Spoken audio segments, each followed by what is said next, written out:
جو شخص اللہ تعالیٰ سے محبت کرتا ہے اور اللہ تعالیٰ کی یادوں میں جیتا ہے، اللہ تعالیٰ کی عظمت کو پہچانتا ہے، وہ اپنے مال میں، اپنی زندگی میں، اپنی صلاحیتوں میں، اپنے تعلقات میں دوسروں کا حق تسلیم کر لیتا ہے۔ کسی دوسرے کا اپنی زندگی پر حق تسلیم کر لینا خیرخواہی ہے۔ یہ خیرخواہی صدقے کی صورت میں ظاہر ہوتی ہے۔ نبی صلی اللہ علیہ وسلم نے فرمایا، سب سے اچھا صدقہ یہ ہے کہ مسلمان ایک علم سیکھے، پھر اس کو اپنے مسلمان بھائی کو سکھائے۔ یہ صدقہ ہے، یہ خیرخواہی ہے۔ ایک مسلمان دوسرے مسلمان کے لیے اس خیرخواہی کا اظہار کرتا ہے، کبھی مال کی صورت، کبھی اچھی نصیحت کی صورت۔ اور خیرخواہی پہچاننا چاہتے ہیں تو دیکھیے کہاں ابھرتی ہے، کہاں سے نکلتی ہے، اور کیسے جتنی خیرخواہی ہوتی ہے اتنا ہی زیادہ دور تک اس کے اثرات پہنچتے ہیں۔ یہ خیرخواہی دراصل ایک ندی کی طرح ہے، ایک دریا کی طرح ہے۔ یہ ربانی دریا ہے، انسان کے سینے سے بہتا ہے اور کس طرح سے دوسروں کو سیراب کرتا ہے۔ یہ دریا ہے علم کا، یہ دریا ہے نصیحتوں کا، یہ دریا ہے خیرخواہی کا۔ اور اگر آپ دیکھنا چاہیں تو اس کائنات میں سب سے بڑی چیز علم ہے، اسی وجہ سے سب سے بڑا صدقہ علم ہے۔ اس نیلے آسمان تلے جتنے واقعات ظاہر ہوتے ہیں، سب سے انوکھا واقعہ ہے کہ کوئی انسان دوسرے انسان کے لیے تڑپے، اس کو اللہ تعالیٰ کا نور پہنچائے، اس کو وہ چیز دے دے جو اسے اللہ تعالیٰ کی طرف سے ملی ہے۔ دیکھیے، ایک طرف عام علوم ہے اور دوسری طرف خاص علم ہے۔ یہ زندگی کا علم ہے۔ یہ علم کوئی دوسرے کو کب دے سکتا ہے؟ آپ غور کریں گے تو اس کی حقیقت سمجھ آئے گی۔ دیکھیے، دریاؤں کا پانی زمین کے نیچے سے نہیں آتا۔ دریا کا یہ پانی ندی نالوں کے توسط سے آتا ہے۔ اب جانتے ہیں یہ واٹر سائیکل ہے، اور واٹر سائیکل کس طرح سے کام کرتا ہے۔ سمندروں کا پانی سورج کی حرارت سے بھاپ بنتا ہے، اوپر کو اٹھتا ہے، اوپر جا کے یہ ٹھنڈا ہوتا ہے، پھر اللہ تعالیٰ کے حکم سے یہی پانی جو ٹھنڈا ہوتا ہے بادلوں کی شکل اختیار کرتا ہے، ہوائیں اسے لے جاتی ہیں، ان علاقوں میں برساتی ہیں جہاں بارش کی ضرورت ہو۔ یہی بارش کا پانی جس سے انسان فائدہ اٹھاتے ہیں، یہی پانی ندی نالوں کی صورت میں دریا میں چلا جاتا ہے، اور دریا سے پھر سمندروں میں۔ آپ واٹر سائیکل کو تو سمجھ گئے ہیں نا؟ تو کسی کے سینے میں یہ دریا خود بخود نہیں ابھرتے، یہ خود بخود پھوٹنے والا چشمہ نہیں ہے۔ اس کے لیے کوئی اور محنت کرتا ہے، جہاں سے جا کے کوئی خود علم حاصل کرتا ہے، وہاں سے وہ پانی لیتا ہے۔ وہی کی مثال بھی تو اللہ تعالیٰ نے پانی کی طرح دی ہے کہ پانی کی طرح کی مثال ہے، او کصیب من السما، یا جیسے آسمان سے موسلا دھار بارش ہو۔ تو آسمان سے ہونے والی بارش ہر گھر میں خود بخود پہنچ جاتی ہے، لیکن علم کی بارش، وحی کی بارش خود بخود ہر گھر تک نہیں پہنچی۔ اس کے لیے اللہ تعالیٰ نے سسٹم بنایا ہے، یہ تعلیمی نظام ہے۔ اللہ کے رسول صلی اللہ علیہ وسلم نے یہ علم دیا، اور آپ نے فرمایا العلماء ورثۃ الانبیاء، علماء انبیاء کے وارث ہیں۔ درہم و دینار کا ورثہ نہیں چھوڑتے، علم کا ورثہ چھوڑتے ہیں۔ جو آپ نے سیکھا، آپ نے کیسے دوسروں تک پہنچایا، کیسے اس پر عمل کیا، کیسے روشن مثال بن گئے۔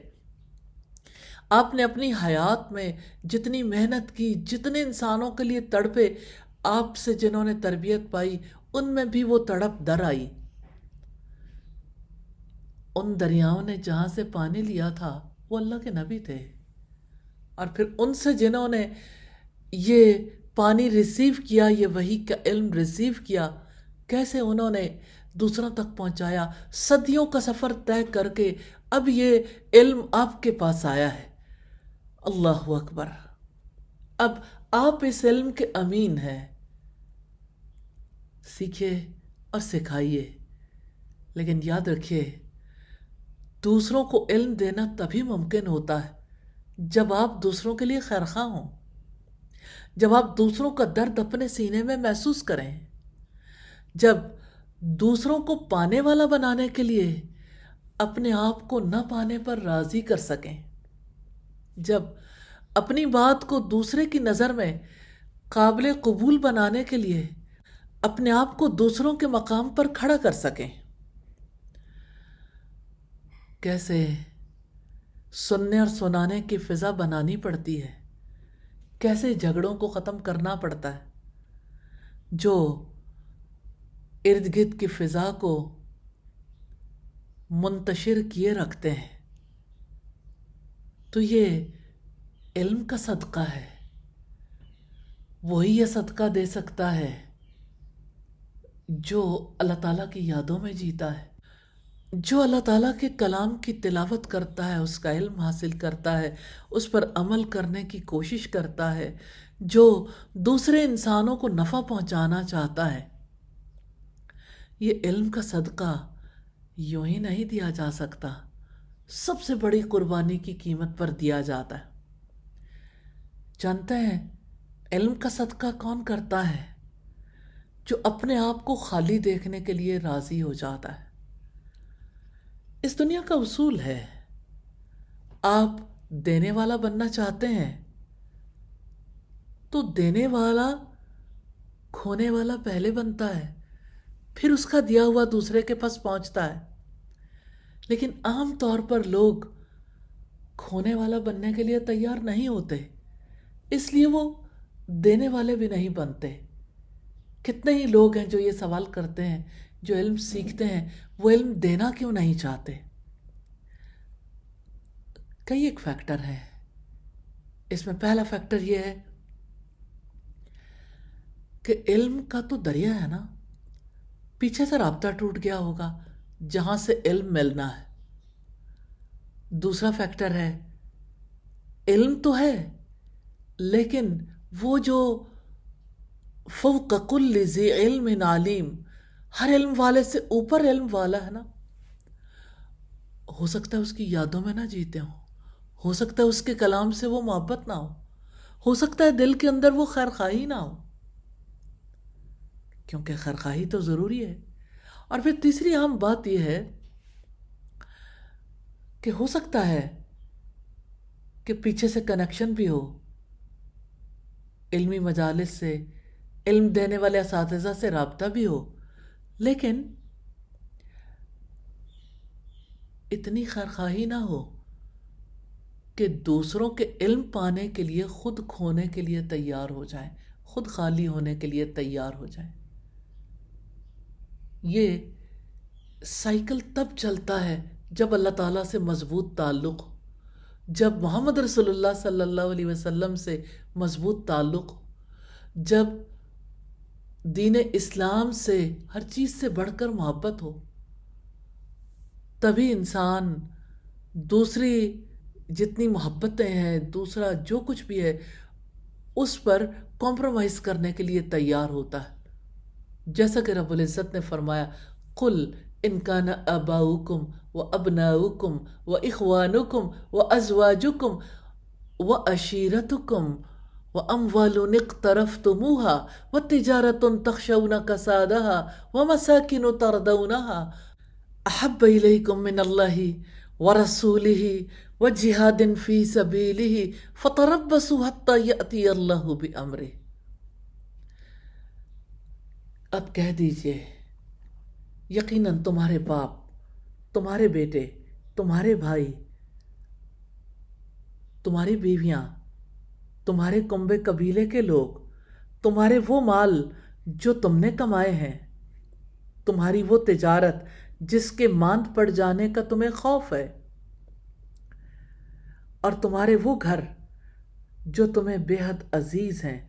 اگر تمہیں اللہ تعالیٰ سے، اس کے رسول سے زیادہ عزیز ہیں، اس کے دین کے راستے میں جہاد کرنے سے زیادہ عزیز ہیں، فَتَرَبَّصُوا، پھر انتظار کرو، حَتَّى يَأْتِيَ اللَّهُ بِأَمْرِهِ، یہاں تک کہ اللہ تعالیٰ اپنے عذاب کا فیصلہ لے آئے۔ وَاللَّهُ لَا يَهْدِي الْقَوْمَ الْفَاسِقِينَ، اللہ تعالیٰ فاسقوں کو ہدایت نہیں دیتا۔ اللہ اکبر۔